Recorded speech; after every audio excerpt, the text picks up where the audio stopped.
Hello guys, let's solve another LeetCode problem. 198 house robber. It's a dynamic problem. We will use dynamic programming to solve this kind of problem, and it's a medium difficulty. In previous two videos, I solved the other two dynamic programming problem, which are a little bit easier, climbing stairs and Fibonacci number. This is a little bit harder than the previous two. So you are a professional robber planning to rob house along a street, and each house has a certain amount of money, right? So basically we are given an array of integers, and we want to find out how much we can rob, and we want to find the maximum value. Only condition is that we can't rob two adjacent house. So when you try to solve any dynamic programming problem, try to come up with at least few of the base cases, right? Because that will give you some sort of idea how you approach your problem. So so what will happen actually if there is no house, right? So in this case, let's talk about, so we'll write basically input and output test cases. So that will give you some sort of idea, right? How we'll approach a problem. So for this one, let's assume, so you have an empty array, right? So if you have nothing, basically your maximum is 0, right? So you can't rob anything. Let's talk about you have only one house, right? So if you have only one house and there is no adjacent house, the maximum you can rob the maximum number of this house, right? As soon as you have two houses, now this becomes a little bit tricky, right? Because now you can either rob the first house or second house, but not both. So if you want to rob only first house, you will get only one. And then if you only rob second house, you'll get two. So the maximum obviously the second value. So in that case, basically maximum of this two value, right? So maximum of first location or second location. So basically 1 and 2, right? In that case, the result would be obviously 2. So what will happen actually if you have three values, right? So 3, 1, 2, 3. Now, few things to keep in mind. If you have only one house, the result was 1, right? If you have two houses, the result was 2, right? So this is 2 from the previous answer.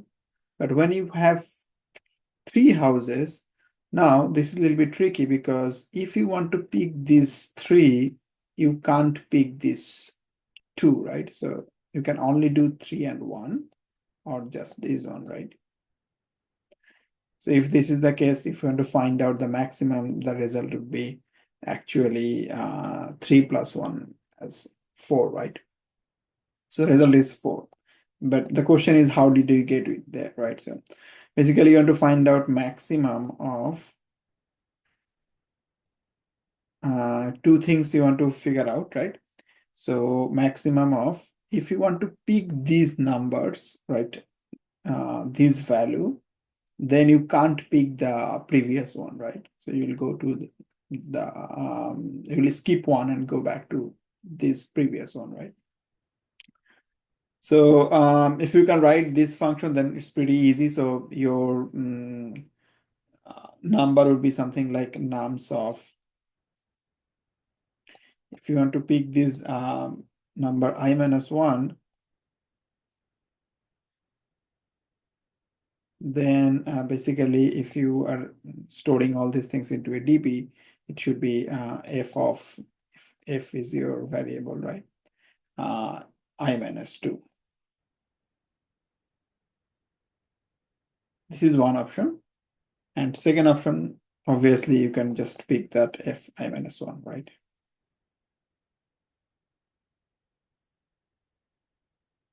So let's talk about how we can get in there. So one thing, if I want to pick 3, then I can pick anything what is maximum from this guy, right? So this guy.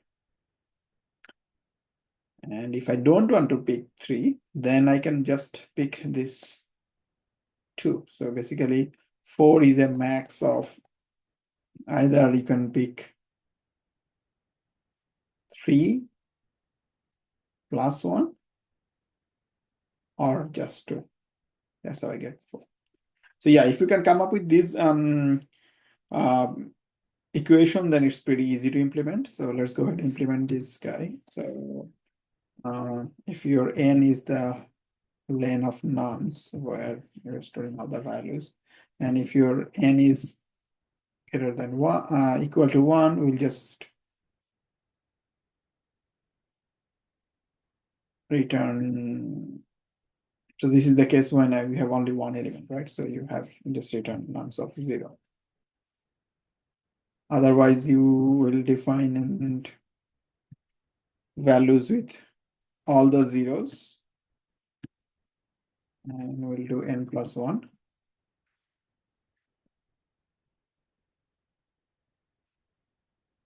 So in now, so you see all the dp was 0.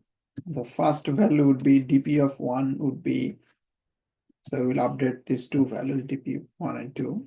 So dp of 1 would be same as like this guy, the first value. So let me just basically this one. So nums of 0.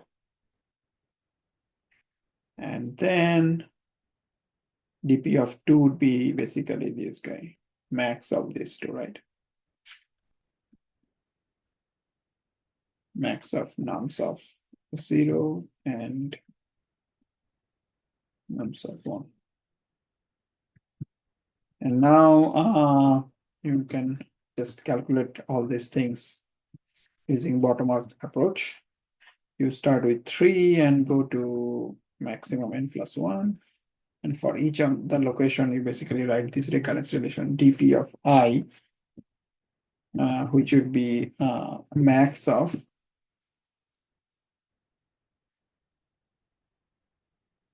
if you want to pick this I minus 1,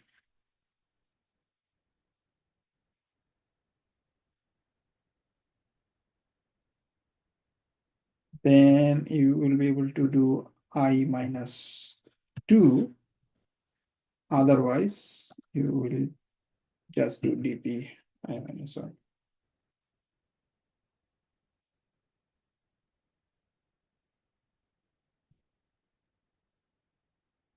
Finally, we'll just return dp of